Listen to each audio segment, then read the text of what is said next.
श्रीमद्भागवत महापुराण दशम स्कंध अध्याय 87 वेद स्तुति। राजा परीक्षित ने पूछा, भगवान ब्रह्म कार्य और कारण से सर्वथा परे हैं, सत्व रज और तम ये तीनों गुण उसमें है ही नहीं। मन और वाणी से संकेत रूप में भी उसका निर्देश नहीं किया जा सकता। दूसरी ओर समस्त श्रुतियों का विषय गुण ही है। वे जिस विषय का वर्णन करती है उसके गुण, जाति, क्रिया अथवा रूढ़ि का ही निर्देश करती है। ऐसी स्थिति में श्रुतियां निर्गुण ब्रह्म का प्रतिपादन किस प्रकार करती है, क्योंकि निर्गुण वस्तु का स्वरूप तो उनकी पहुंच परे है। श्री सुखदेव जी कहते हैं, परीक्षित, भगवान सर्वशक्तिमान और गुणों के निधान है। श्रुतियां स्पष्टता सगुण का ही निरूपण करती हैं, परंतु विचार करने पर उनका तात्पर्य निगुण ही निकलता है। विचार करने के लिए ही भगवान ने जीवों के लिए बुद्धि, इंद्रिय, मन और प्राणों की सृष्टि की है। इनके द्वारा वे स्वेच्छा से अर्थ, धर्म और काम अथवा मोक्ष का अर्जन कर सकते हैं। प्राणों के द्वारा जीवन धारण, श्रवणादि इंद्रियों के द्वारा महावाक्य आदि का श्रवण, मन के द्वारा मनन और बुद्धि के द्वारा निश्चय करने पर श्रुतियों के तात्पर्य निर्गुण स्वरूप का साक्षात्कार हो सकता है।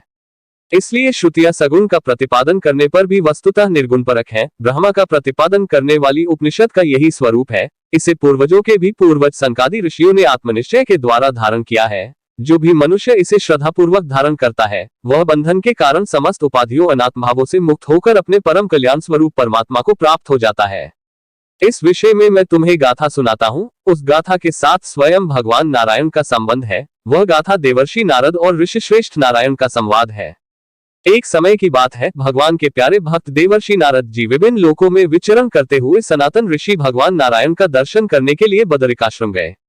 भगवान नारायण मनुष्यों के अभ्युदय, लौकिक कल्याण और परम निश्रेयस भगवत स्वरूप अथवा मोक्ष की प्राप्ति के लिए इस भारत वर्ष में कल्प के प्रारंभ से ही धर्म, ज्ञान और संयम के साथ महान तपस्या कर रहे हैं। परीक्षित, एक दिन वे कल्पग्रामवासी सिद्ध ऋषियों के बीच में बैठे हुए थे। उस समय नारद जी ने उन्हें प्रणाम करके बड़ी नम्रता से यही प्रश्न पूछा जो तुम मुझसे पूछ रहे हो। भगवान नारायण ने ऋषियों की उस भरी सभा में नारद जी को उनके प्रश्न का उत्तर दिया और वह कथा सुनाई जो पूर्वकालीन जनलोक निवासियों में परस्पर वेदों के तात्पर्य और ब्रह्म के स्वरूप के संबंध में विचार करते समय कही गई थी। भगवान नारायण ने कहा, नारद जी, प्राचीन काल की बात है, एक बार जनलोक में वहां रहने वाले ब्रह्मा के मानस पुत्र नैष्ठिक ब्रह्मचारी सनक, सनंदन, सनातन आदि परमर्षियों का ब्रह्मसत्र ब्रह्म विषयक विचार या प्रवचन हुआ था। उस समय तुम मेरी श्वेतद्वीपाधिपति अनिरुद्ध मूर्ति का दर्शन करने के लिए श्वेतद्वीप चले गए थे। उस समय वहां उस ब्रह्म के संबंध बड़ी ही सुंदर चर्चा हुई थी, जिसके विषय में श्रुतियां भी मौन धारण कर लेती हैं। स्पष्ट वर्णन न करके तात्पर्य रूप से लक्षित कराती हुई उसी में सो जाती हैं। उस ब्रह्मसत्र में यही प्रश्न उपस्थित किया गया था जो तुम मुझसे पूछ रहे हो। सनक, सनंदन, सनातन, सनत कुमार ये चारों भाई शास्त्रीय ज्ञान, तपस्या और शील स्वभाव में समान हैं। उन लोगों की दृष्टि में शत्रु, मित्र और उदासीन एक से हैं। फिर ही उन्होंने अपने में से सनंदन को तो वक्ता बना लिया और शेष भाई सुनने के लिए इच्छुक बनकर बैठ गए। सनंदन जी ने कहा, जिस प्रकार प्रातःकाल होने पर सोते हुए सम्राट को जगाने के लिए अनुजीवी वंदीजन उसके पास आते हैं और सम्राट के पराक्रम तथा सुयश का गान करके उसे जगाते हैं, वैसे ही जब परमात्मा अपने बनाए हुए संपूर्ण जगत को अपने में लीन करके अपनी शक्तियों के सहित सोए रहते हैं, तब प्रलय के अंत में श्रुतियां उनका प्रतिपादन करने वाले वचनों से उन्हें इस प्रकार जगाती हैं। श्रुतियां कहती हैं, अजित, आप ही सर्वश्रेष्ठ हैं, आप पर कोई विजय नहीं प्राप्त कर सकता। आपकी जय हो प्रभु। आप स्वभाव से ही समस्त ऐश्वर्यों से पूर्ण है, इसलिए चराचर प्राणियों को फंसाने वाली माया ने दोष के लिए जीवों के आनंदादि में सहज स्वरूप का आच्छादन करके उन्हें बंधन में डालने के लिए ही सत्वादि गुणों को ग्रहण किया है। जगत में जितनी भी साधना, ज्ञान, क्रिया आदि शक्तियां हैं, उन सबको जगाने वाले आप ही हैं। इसलिए आपके मिटाए बिना यह माया मिट नहीं सकती। इस विषय में यदि प्रमाण पूछा जाए तो आपकी श्वासभूता श्रुतियां ही हम ही प्रमाण है। यद्यपि हम आपका स्वरूपतः वर्णन करने में असमर्थ हैं, परंतु जब कहीं आप माया के द्वारा जगत की सृष्टि करके सगुण हो जाते हैं या उसको निषेध करके स्वरूप स्थिति की लीला करते हैं अथवा अपना सच्चिदानंद स्वरूप श्री विग्रह प्रकट करके क्रीड़ा करते हैं, तभी हम यत्किंचित आपका वर्णन करने में समर्थ होती है। इसमें संदेह नहीं कि हमारे द्वारा इंद्र, वरुण आदि देवताओं का भी वर्णन किया जाता है, परंतु हमारे श्रुतियों के सारे मंत्र अथवा सही मंत्र दृष्टा ऋषि प्रतीत होने वाले इस संपूर्ण जगत को ब्रह्मस्वरूप ही अनुभव करते हैं। क्योंकि जिस समय यह सारा जगत नहीं रहता, उस समय भी आप बच रहते हैं। जैसे घट, शराब, मिट्टी का प्याला, कसोरा आदि सभी विकार मिट्टी से ही उत्पन्न और उसी में लीन होते हैं, उसी प्रकार संपूर्ण जगत की उत्पत्ति और प्रलय आप में ही होती है। तब क्या आप पृथ्वी के समान विकारी हैं? नहीं, आप तो एक रस निर्विकार हैं। इसी से तो यह जगत आप में उत्पन्न नहीं प्रतीत है। इसलिए जैसी घट, शराब आदि का वर्णन भी मिट्टी का ही वर्णन है, वैसे ही इंद्र, वरुण आदि देवताओं का वर्णन भी आपका ही वर्णन है। यही कारण है कि विचारशील ऋषि मन से जो कुछ सोचा जाता है और वाणी से जो कुछ कहा जाता है उसे आप में ही स्थित आपका ही स्वरूप देखते हैं। मनुष्य अपना पैर चाहे कहीं भी रखे, ईंट, पत्थर या काठ पर, होगा वह पृथ्वी पर ही, क्योंकि वे सब पृथ्वी स्वरूप ही हैं। इसलिए हम चाहे जिस नाम या जिस रूप का वर्णन करें वह आपका ही नाम, आपका ही रूप है।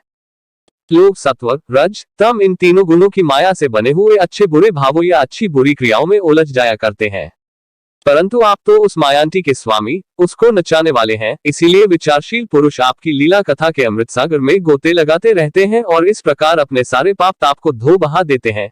क्यों न हो, आपकी लीला कथा सभी जीवों के मायामल को नष्ट करने वाली जो है। पुरुषोत्तम, जिन महापुरुषों ने आत्मज्ञान के द्वारा अंतःकरण के राग, द्वेष आदि और शरीर के कालकृत जरा मरण आदि दोष मिटा दिए हैं और निरंतर आपके उस स्वरूप की अनुभूति में मग्न रहते हैं जो अखंड आनंद स्वरूप है, उन्होंने अपने पाप तापों को सदा के लिए शांत भस्म कर दिया है। इसके विषय में तो कहना ही क्या है।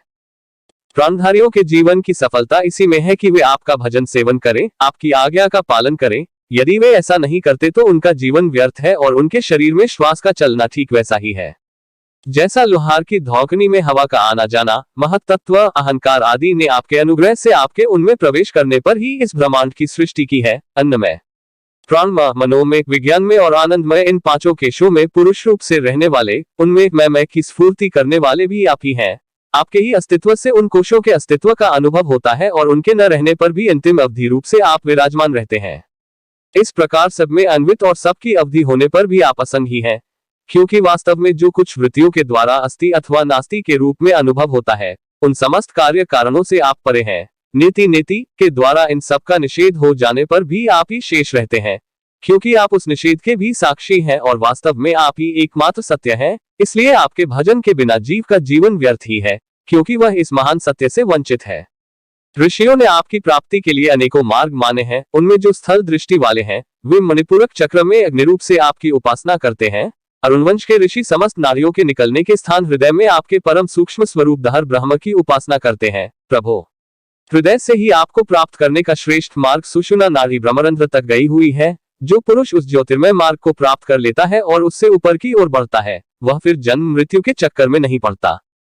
आपने ही देवता, मनुष्य और पशु पक्षी आदि योनियां बनाई हैं। सदा सर्वत्र सब रूपों में आप हैं ही, इसलिए कारण रूप से प्रवेश न करने पर भी आप ऐसे जान पड़ते हैं मानो उसमें प्रविष्ट हुए हों। साथ ही विभिन्न आकृतियों का अनुकरण करके कहीं उत्तम तो कहीं अधम रूप से प्रतीत होते हैं। जैसे आग छोटी बड़ी लकड़ियों और कर्मों के अनुसार प्रचुर अथवा अल्प परिमाण में या उत्तम अधम रूप में प्रतीत होती है। इसलिए संत पुरुष लौकिक पारलौकिक कर्मों की दुकानदारी से, उनके फलों से विरक्त हो जाते हैं और अपनी निर्मल बुद्धि से सत्य असत्य, आत्मा अनात्मा को पहचान कर जगत के झूठे रूपों में नहीं फंसते। आपके सर्वत्र एक रस संभाव से स्थित सत्य स्वरूप का साक्षात्कार करते हैं। प्रभो, जीव जिन शरीरों में रहता है वे उसके कर्म के द्वारा निर्मित होते हैं और वास्तव में उन शरीरों के कार्य कारण रूप आवरणों से वह रहित है, क्योंकि वस्तुतः उन आवरणों की सत्ता ही नहीं है। तत्वज्ञानी पुरुष ऐसा कहते हैं कि समस्त शक्तियों को धारण करने वाले आपका ही वह स्वरूप है। स्वरूप होने के कारण अंश न होने पर भी उसे अंश कहते हैं और निर्मित न होने पर भी निर्मित कहते हैं। इसी से बुद्धिमान पुरुष जीव के वास्तविक स्वरूप पर विचार करके परम विश्वास के साथ आपके चरण कमलों की उपासना करते हैं, क्योंकि आपके चरण ही समस्त वैदिक कर्मों के समर्पण स्थान और मोक्ष स्वरूप है। परमात्मा तत्व का ज्ञान प्राप्त करना अत्यंत कठिन है। उसी का ज्ञान कराने के लिए आप विविध प्रकार के अवतार ग्रहण करते हैं और उनके द्वारा ऐसी लीला करते हैं जो अमृत के महासागर से भी मधुर और मादक होती है। जो लोग उसका सेवन करते हैं उनकी सारी थकावट दूर हो जाती है, वे परमानंद में मग्न हो जाते हैं। कुछ प्रेमी भक्त तो ऐसे होते हैं जो आपकी लीला कथाओं को छोड़कर मोक्ष की भी अभिलाषा नहीं करते, स्वर्ग आदि की तो बात ही क्या है। वे आपके चरण कमलों के प्रेमी परमहंसों के सत्संग में जहां आपकी कथा होती है इतना सुख मानते हैं कि उसके लिए इस जीवन में प्राप्त अपनी घर गृहस्थी का भी परित्याग कर देते हैं। प्रभो, यह शरीर आपकी सेवा का साधन होकर जब आपके पथ का अनुरागी हो जाता है तब आत्मा हितैषी, सुहृद और प्रिय व्यक्ति के समान आचरण करता है। आप जीव के सच्चे हितैषी, प्रियतम और आत्मा ही है और सदा सर्वदा जीव को अपनाने के लिए तैयार भी रहते हैं। इतनी सुगमता होने पर तथा अनुकूल शरीर को पाकर भी लोग संख्या भाव आदि के द्वारा आपकी उपासना नहीं करते, आप में नहीं रमते, बल्कि इस विनाशी और असत शरीर तथा उसके संबंधियों में ही रम जाते हैं। उन्हीं की उपासना करने लगते हैं और इस प्रकार अपने आत्मा का हनन करते हैं। उसे अधोगति में पहुंचाते हैं। भला यह कितने कष्ट की बात है। इसका फल यह होता है कि उनकी सारी वृत्तियां, सारी वासनाएं शरीर आदि में लग जाती हैं और फिर उनके अनुसार उनको पशु पक्षी आदि के न जाने कितने बुरे बुरे शरीर ग्रहण करने पड़ते हैं और इस प्रकार अत्यंत भयावह जन्म मृत्यु रूप संसार में भटकना पड़ता है। प्रभो, बड़े बड़े विचारशील योगी यति अपने प्राण, मन और इंद्रियों को वश में करके दृढ़ योगाभ्यास के द्वारा हृदय में आपकी उपासना करते हैं, परंतु आश्चर्य की बात तो यह है कि उन्हें जिस पद की प्राप्ति होती है उसी की प्राप्ति उन शत्रुओं को भी हो जाती है जो आपसे वैर भाव रखते हैं, क्योंकि स्मरण तो वे भी करते ही हैं। कहां तक कहें भगवान। वे स्त्रियां जो अज्ञानवश आपको परिच्छिन्न मानती हैं और आपकी शेषनाग के समान मोटी, लंबी तथा सुकुमार भुजाओं के प्रति कामभाव से आसक्त रहती हैं, जिस परम पद को प्राप्त करती हैं वही पद हम श्रुतियों को भी प्राप्त होता है। यद्यपि हम आपको सदा सर्वदा एक रस अनुभव करती हैं और आपके चरणारविंद का मकरंद रस पान करती रहती है, क्यों न हो। आप समदर्शी जो हैं, आपकी दृष्टि में उपासक के परिच्छिन्न या अपरिच्छिन्न भाव में कोई अंतर नहीं है। आप अनादि और अनंत हैं, जिसका जन्म और मृत्यु काल से सीमित है, वह भला आपको कैसे जान सकता है। स्वयं ब्रह्मा जी, निवृत्तिपरायण सनकादि तथा प्रवृत्तिपरायण मरीचि आदि भी बहुत पीछे आपसे ही उत्पन्न हुए हैं। जिस समय आप सबको समेटकर सो जाते हैं, उस समय ऐसा कोई साधन नहीं रह जाता जिससे उनके साथ ही सोया हुआ जीव आपको जान सके, क्योंकि उस समय न तो आकाशादि स्थूल जगत रहता है और न तो महतत्वादि सूक्ष्म जगत। इन दोनों से बने हुए शरीर और उनके निमित्त क्षण मुहूर्त आदि काल के अंग भी नहीं रहते। उस समय कुछ भी नहीं रहता, यहाँ तक कि शास्त्र भी आप में ही समा जाते हैं। ऐसी अवस्था में आपको जानने की चेष्टा न करके आपका भजन ही सर्वोत्तम मार्ग है। प्रभो, कुछ लोग मानते हैं कि असत जगत की उत्पत्ति होती है और कुछ लोग कहते हैं कि सत रूप ढकों का नाश होने पर मुक्ति मिलती है। दूसरे लोग आत्मा को अनेक मानते हैं, तो कई लोग कर्म के द्वारा प्राप्त होने वाले लोक और परलोक रूप व्यवहार को सत्य मानते हैं। इसमें संदेह नहीं कि ये सभी बातें भ्रममूलक है और वे आरोप करके ही ऐसा उपदेश करते हैं। पुरुष त्रिगुणमय है, इस प्रकार भेदभाव केवल अज्ञान से ही होता है और आप अज्ञान से सर्वथा परे हैं, इसलिए ज्ञान स्वरूप आप में किसी प्रकार का भेदभाव नहीं है। यह त्रिगुणात्मक जगत मन की कल्पना मात्र है। केवल यही नहीं, परमात्मा और जगत से पृथक प्रतीत होने वाला पुरुष भी कल्पना मात्र ही है। इस प्रकार वास्तव में असत होने पर भी अपने सत्य अधिष्ठान आपकी सत्ता के कारण यह सत्य सा प्रतीत हो रहा है। इसलिए भोक्ता, भोग्य और दोनों के संबंध को सिद्ध करने वाली इंद्रियां आदि जितना भी जगत है, सबको आत्मज्ञानी पुरुष आत्मरूप से सत्य ही मानते हैं। सोने से बने हुए कड़े, कुंडल आदि स्वर्ण रूप ही तो है, इसलिए उनको इस रूप में जानने वाला पुरुष उन्हें छोड़ता नहीं। वो समझता है कि यह भी सोना है। इसी प्रकार यह जगत आत्मा में ही कल्पित, आत्मा से ही व्याप्त है, इसलिए आत्मज्ञानी पुरुष इसे आत्मरूप ही मानते हैं। जो लोग यह समझते हैं कि आप समस्त प्राणियों और पदार्थों के अधिष्ठान हैं, सबके आधार हैं और सर्वात्म भाव से आपका भजन सेवन करते हैं, तो वे मृत्यु को तुच्छ समझकर उसके सिर पर लात मारते हैं, अर्थात उस पर विजय प्राप्त कर लेते हैं। जो लोग आपसे विमुख हैं, वे चाहे जितने बड़े विद्वान हो, उन्हें आप कर्मों का प्रतिपादन करने वाली श्रुतियों से पशुओं के समान बांध लेते हैं। इसके विपरीत जिन्होंने आपके साथ प्रेम का संबंध जोड़ रखा है, वे न केवल अपने को बल्कि दूसरों को भी पवित्र कर देते हैं, जगत के बंधन से छुड़ा देते हैं। ऐसा सौभाग्य भला आपसे विमुख लोगों को कैसे प्राप्त हो सकता है। प्रभो, आप मन, बुद्धि और इंद्रिया आदि करणों से, चिंतन, कर्म आदि के साधनों से सर्वथा रहित है, फिर भी आप समस्त अंतःकरण और बाह्य करणों की शक्तियों से सदा सर्वदा संपन्न है। आप स्वतः सिद्ध ज्ञानवान स्वयं प्रकाश है। अतः कोई काम करने के लिए आपको इंद्रियों की आवश्यकता नहीं है। जैसे छोटे छोटे राजा अपनी अपनी प्रजा से कर लेकर स्वयं अपने सम्राट को कर देते हैं, वैसे ही मनुष्यों के पूज्य देवता और देवताओं के पूज्य ब्रह्मा आदि भी अपने अधिकृत प्राणियों से पूजा स्वीकार करते हैं और माया के अधीन होकर आपकी पूजा करते हैं। वे इस प्रकार आपकी पूजा करते हैं कि आपने जहां जो कर्म करने के लिए उन्हें नियुक्त कर दिया है, वे आपसे भयभीत रहकर वही वह काम करते रहते हैं। नित्य मुक्त, आप मायातीत हैं, फिर भी जब अपने ईक्षण मात्र से संकल्प मात्र के साथ क्रीड़ा करते हैं, तब आपका संकेत पाते ही जीवों के सूक्ष्म शरीर और उनके सुप्त कर्म संस्कार जग जाते हैं और चराचर प्राणियों की उत्पत्ति होती है। प्रभो, आप परम दयालु हैं। आकाश के समान सब में सम होने के कारण न तो कोई आपका अपना है और न तो पराया। वास्तव में तो आपके स्वरूप में मन और वाणी की गति ही नहीं है। आप में कार्य कारण रूप प्रपंच का अभाव होने से बाह्य दृष्टि से आप शून्य के समान ही जान पड़ते हैं, परंतु उस दृष्टि के भी अधिष्ठान होने के कारण आप परम सत्य हैं। आप नित्य एक रस हैं। यदि जीव असंख्य हो और सबके सब नित्य एवं सर्वव्यापक हो, तब तो वे आपके समान ही हो जाएंगे। उस हालत में वे शासित हैं और आप शासक, यह बात बन ही नहीं सकती। और तब आप उनका नियंत्रण कर ही नहीं सकते। उनका नियंत्रण आप तभी कर सकते हैं जब वे आपसे उत्पन्न एवं आपकी अपेक्षा न्यून हो। इसमें संदेह नहीं है कि सब के सब जीव तथा इनकी एकता या विभिन्नता आपसे ही उत्पन्न हुई है, इसलिए आप उनमें कारण रूप से रहते हुए भी उनके नियामक हैं। वास्तव में आप उनमें समरूप से स्थित हैं, परंतु यह जाना नहीं जा सकता कि आपका वह स्वरूप कैसा है, क्योंकि जो लोग ऐसा समझते हैं कि हमने जान लिया, उन्होंने वास्तव में आपको नहीं जाना। उन्होंने तो केवल अपनी बुद्धि के विषय को जाना है जिससे आप परे हैं, और साथ ही मति के द्वारा जितनी वस्तुएं जानी जाती हैं, वे मतियों की भिन्नता के कारण भिन्न भिन्न होती हैं। इसलिए उनकी दुष्टता एक मत के साथ दूसरे मत का विरोध प्रत्यक्ष ही है। अतएव आपका स्वरूप समस्त मतों के परे है। स्वामिन, जीव आपसे उत्पन्न होता है, यह कहने का ऐसा अर्थ नहीं है कि आप परिणाम के द्वारा जीव बनते हैं। सिद्धांत तो यह है कि प्रकृति और पुरुष दोनों ही अजन्मा है, अर्थात उनका वास्तविक स्वरूप जो आप हैं कभी वृत्तियों के अंदर उतरता नहीं, जन्म नहीं लेता। तब प्राणियों का जन्म कैसे होता है?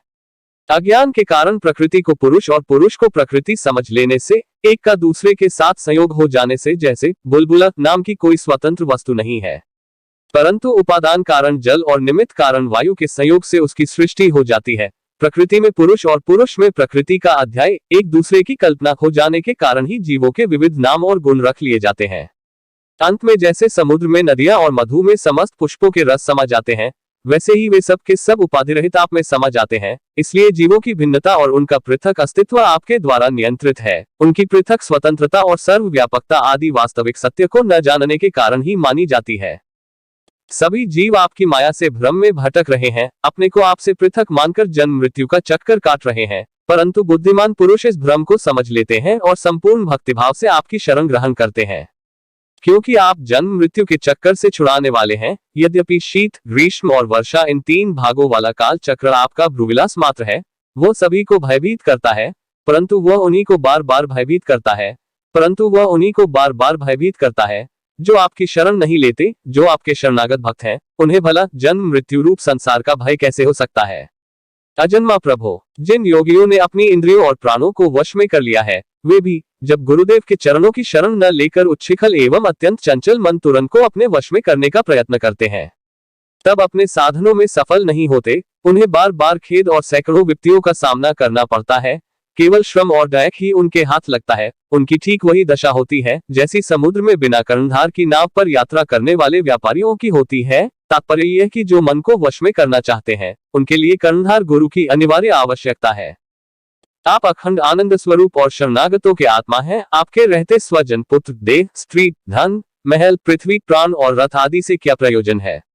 जो लोग इस सत्य सिद्धांत को न जानकर स्त्री पुरुष के संबंध से होने वाले सुखों में ही रम रहे हैं, उन्हें संसार में भला ऐसी कौन सी वस्तु है जो सुखी कर सके? क्योंकि संसार की सभी वस्तुएं स्वभाव से ही विनाशी है, एक ना एक दिन मटियामिट हो जाने वाली है। और तो क्या वे स्वरूप से ही सारहीन और सत्ताहीन है?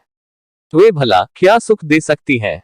जो ऐश्वर्य, लक्ष्मी, विद्या, जाति, तपस्या आदि के घमंड से रहित हैं, वे संत पुरुष इस पृथ्वी तल पर परम पवित्र और सबको पवित्र करने वाले पुण्य में सच्चे तीर्थ स्थान है, क्योंकि उनके हृदय में आपके चरणारविंद सर्वदा विराजमान रहते हैं। और यही कारण है कि संत पुरुषों का चरणामृत समस्त पापों और तापों को सदा के लिए नष्ट कर देने वाला है। भगवान, आप नित्य आनंद स्वरूप आत्मा ही हैं। जो एक बार भी आपको अपना मन समर्पित कर देते हैं, आप में मन लगा देते हैं, वे उन देह गेहों में कभी नहीं फंसते जो जीव के विवेक, वैराग्य, धैर्य, क्षमा और शांति आदि गुणों का नाश करने वाले हैं। वे तो बस आप में ही रम जाते हैं।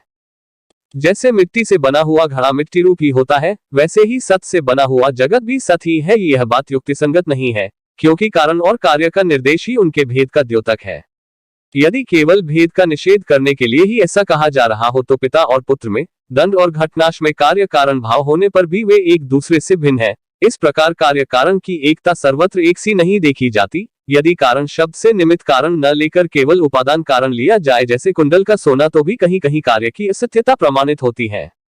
जैसे रस्सी में सांप, यहाँ उपादान कारण के सत्य होने पर भी उसका कार्य सर्प सर्वथा असत्य है।